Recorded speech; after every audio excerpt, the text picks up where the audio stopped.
이 천지간 만물들아 복 주시는 주 여호와 전능 성부 성자 성령 찬송하고 찬송하세.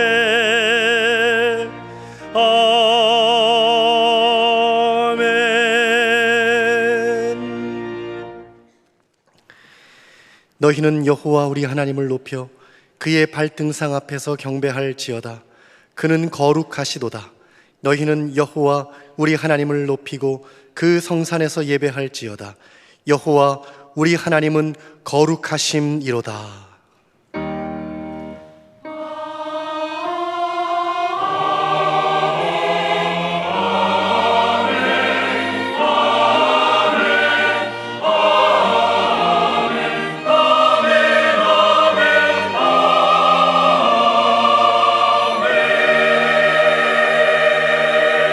하나님께서 우리에게 주시는 구약의 말씀은 시편 92편 5절 말씀입니다.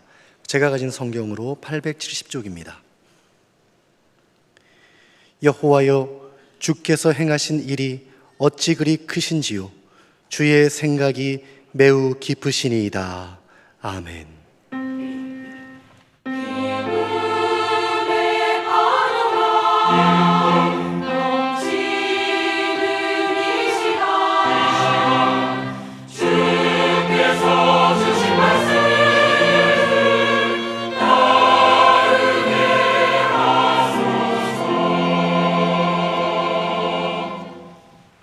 하나님께서 우리에게 주시는 신약의 말씀은 누가복음 5장 1절에서 7절 말씀입니다. 제가 가진 성경으로 95쪽입니다. 무리가 몰려와서 하나님의 말씀을 들을새 예수는 게네사렛 호숫가에 서서 호숫가에 배 두 척이 있는 것을 보시니 어부들은 배에서 나와서 그물을 씻는지라. 예수께서 한 배에 오르시니 그 배는 시몬의 배라.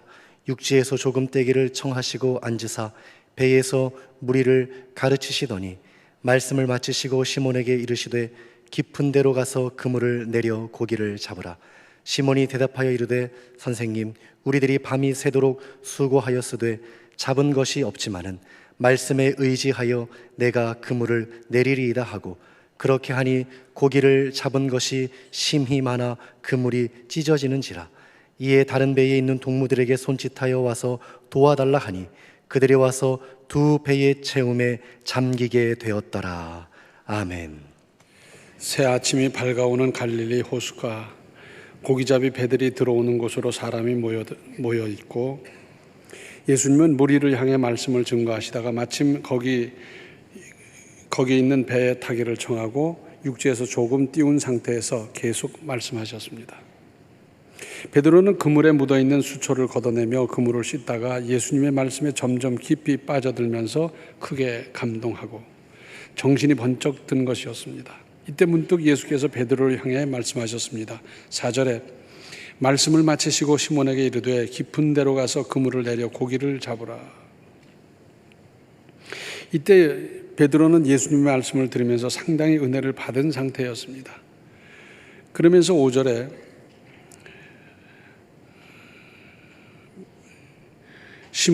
시몬이 대답하여 이르되 선생님, 우리들이 밤이 새도록 수고하였으되 잡은 것이 없지만은 말씀에 의지하여 내가 그물을 내리리이다 하고, 여기 우리들이 밤이 새도록 수고하였으되 잡은 것이 없지만은 했어요.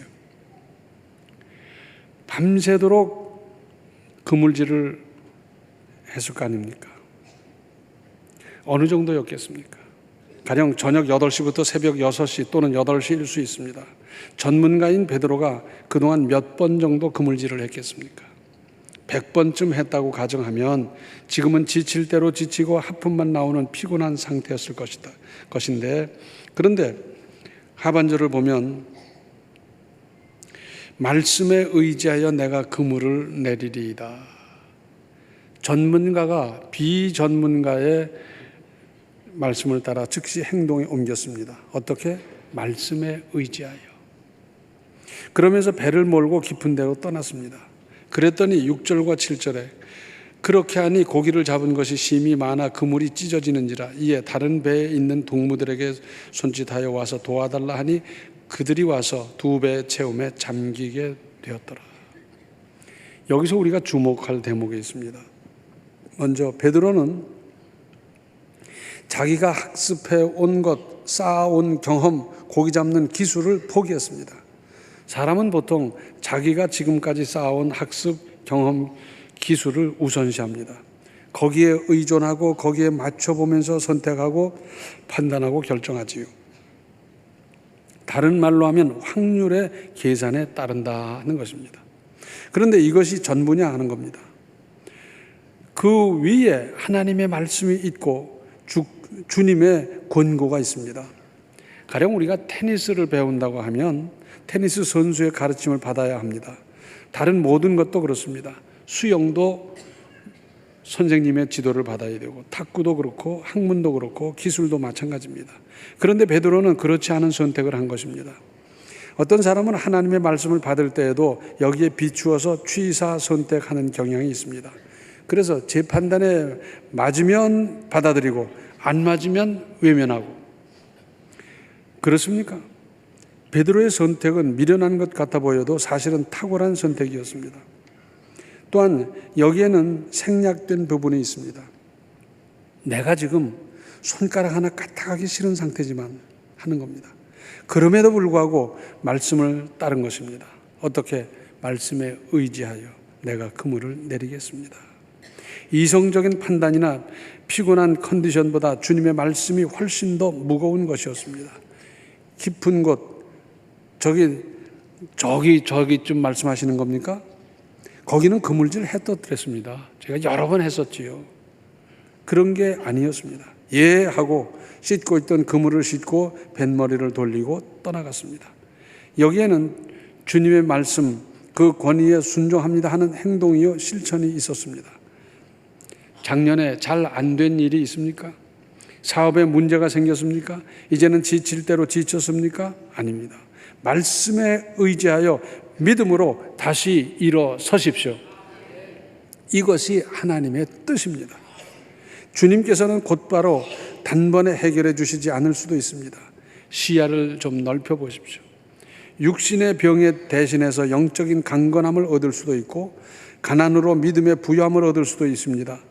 마음의 상처와 고통 대신에 심성을 풍성하게 해주실 수도 있고 사업이 넘어지면 강한 의지력을 주실 수도 있습니다. 또 내가 그물을 내리겠다는 겁니다. 함께 고기잡이 하던 다른 사람은 아직 이런 감동을 못 받을 수 있지만 주님의 말씀에 감동받고 은혜받은 내가 하겠다는 겁니다. 누가 권유하고 누가 막아서고의 문제가 아니라 나의 주체적인 결단이 중요합니다. 내 믿음으로 하는 겁니다. 남의 믿음으로 하는 게 아니라 내 믿음으로 하는 거죠. 아마도 주님의 말씀을 받자마자 뱃머리를 돌려 떠나가는 베드로를 바라보는 사람들은 의아해하거나 허튼 짓이라고 혀를 찼을 수도 있습니다. 저 사람이 고기잡이에 대해서 뭘 안다고? 그러나 베드로는 지혜로운 선택을 한 것이었습니다. 그러자 얼마 안 되어서 고요한 갈릴리 호수의 소리가 들려왔습니다. 와서 도와달라. 손짓하는 것도 보였습니다. 결과는 6절과 7절에 그렇게 하니 고기를 잡은 것이 심이 많아 그물이 찢어지는지라 이에 다른 배에 있는 동무들에게 손짓하여 와서 도와달라 하니 그들이 와서 그 두 배의 채움에 잠기게 되었더라. 하나님은 개인의 경험만큼 역사하시는 분이 아닙니다. 주님의 말씀으로 내 생각을 다스리십시오. 주님의 말씀으로 내 판단을 다스리십시오. 주님을 믿는, 주님을 의지하는 마음으로 내가 생각했던 것을 꺾으십시오. 철학자 파스칼은 말합니다. 신앙이란 이성을 십자가에 못 박아버리는 것이다. 이성을 뛰어넘어라. 이성을 극복해라. 그런 말 아니겠습니까? 지금 지쳐 있습니까? 그 일이 하기 싫습니까? 정내미가 뚝 떨어졌습니까? 다시 시작하십시오. 나중에 돌이켜볼 때 그때 내가 다시 시작하기를 잘했지. 그때 그냥 주저물러 앉아 있었더라면 어떻게 됐겠나 할 때가 올 것입니다. 분발하십시오. 분발하십시오. 확률을 잠깐 살펴보면 베드로 일행이 밤새도록 100번이나 그물을 던졌어도 잡은 것이 없습니다. 이것은 0%입니다. 그런데 예수께서 다시 그물을 던지라고 하셔서 던진 것은 한 번에 많이 잡았어요. 100%입니다. 한 번에 기대 이상, 아니 밤새도록 잡을 수 있는 것의 한계를 넘었기 때문입니다. 여기서 또 생각할 것이 있습니다. 깊은 데로 가라 하셨는데 오늘날을 사는 우리에게 있어서 깊은 데가 어딥니까? 깊은 데가 어딥니까? 더 생각하고 더 연구하고 더 깊이 헤아려 보는 것 아니겠습니까? 얕은 물에서는 물고기를 잡을 수 없습니다. 있다면 그물에 걸리지도 않을 잔챙이 뿐이고요. 그런 것들이 무슨 가치가 있겠습니까? 깊은 물에 가야 큰 고기가 살고 있는 것입니다. 또한 말씀에 의지하여 믿음으로 던진 그물의 열매가 풍성했습니다. 우리가 세상을 살아가면서 말씀에 의지하여 믿음으로 그물을 던져야 합니다. 말씀에 의지하여 믿음으로 나아가고 도전하고 계획하고 시도하는 것입니다. 결과는 넘치는 수확으로 다가올 것입니다. 하나님의 말씀에 의지하지 못하고 그래서 불순종하고 보니까 믿어도 그 타령이고 진전이 없지 않습니까? 밤새도록 그곳은 물론 그 부근에서 그물질했지만 주님의 말씀에 의지했더니 경험을 버리고 순종했더니 대단한 결과로 나타난 것 아니겠습니까? 오늘의 본문 다음을 읽어보면 베드로는 그분의 말씀대로 했더니 고기가 많이 잡아서 참 좋다. 앞으로 이분과 동업하면 수입이 좀 짭짤하겠다 느낀 것이 아닙니다. 이분은 보통 분이 아니신 줄 알았지만 정말 대단한 분이시구나 하면서 8절에 시몬 베드로가 이를 보고 예수의 무릎 아래 엎드려 이르되 주여 나를 떠나소서 나는 죄인이로소이다 하니, 이분이 던지라고 그래서 그물을 던졌더니 그렇게 많이 잡혔어요. 야, 이게 계산을 하니까 얼마일까? 그리고 한 번 던져서 이러니까 두 번 던지면 어떻고 세 번 던지면 어떨까? 이분하고 동업을 하면 참 수입이 괜찮겠다. 이렇게 생각한 것이 아닙니다. 그분의 발 앞에 무릎을 꿇고 나는 죄인입니다. 내가 당신을 감당할 수 없습니다. 그 말입니다. 그러면서 떠나기를 바랐는데 예수님은 이제 그를 제자로 삼으시는 겁니다. 그만둬버리고 싶은 생각이 많이 있습니까? 여기서 포기하고 싶은 생각이 많이 있습니까? 아닙니다. 일어서십시오. 깊은 데로 가십시오. 그리고 더 깊이 생각하고 더 깊이 연구하고 더 깊이 이제 헤아려 가지고 다시 시작하십시오. 그러면 말씀에 의지해서 믿음으로 하는 그 행동에 하나님의 역사가 반드시 따를 것입니다. 하나님께서 반드시 붙잡아 주실 겁니다. 하나님께서 반드시 되게 해 주실 것입니다. 포기해서 잘된 사람 보셨습니까? 포기해서 잘된 사람이 없어요. 베드로는 말씀에 묵묵히 순종한 것뿐인데 그 큰 역사를 이뤘어요. 그 큰 소득을 얻었어요. 그래서 그는 거기서부터 고기잡이가 아니라 다른 신분으로 자기 신분이 바뀌는 큰 역사를 이뤘습니다. 이제부터 분발해서 새해는 새 역사를 이루는 새 출발을 이제부터 시작해 나가시기를 바랍니다.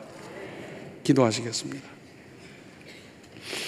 은혜로우신 아버지 하나님, 저희들은 말씀을 듣고 저희들은 성령의 감동을 입으면서 주저주저 하다가 한 달을 보내고 두 달을 보내고 석 달을 보내고 있지 않습니까? 말씀을 받았을 때 즉시 순종하게 하시고 돌이키게 하시고 그리고 말씀대로 말씀에 의지해서 믿음으로 감당하게 하여 주셔서 이제 낙오되고 포기하고 좌절하는 것이 아니라 이제는 다시 일어서는 우리 모든 성도들이 되게 하여 주시옵시고 분발하게 하시고 역사하게 하여 주시옵소서. 베드로가 큰 수확을 거뒀던 것 같이 그런 수확이 우리의 범사에 넘치게 나타나도록 주여 역사하여 주시옵소서. 예수님의 이름 받들어 간절히 기도하옵나이다. 아멘. 말씀을 의지하여 믿음으로 더 힘을 내십시오. 지금은 생명의 주 예수 그리스도의 은혜와 하나님 우리 아버지의 극진하신 사랑과 성령의 감화 감동 충만 교통하심이 더 깊은 데로 가서 말씀에 의지하여 믿음으로 그물을 내리며 새 인생을 창조하고자 하는 모든 성도들 머리 위에 이제로부터 영원토록 함께 계시기를 간절히 축원하옵나이다. 아멘.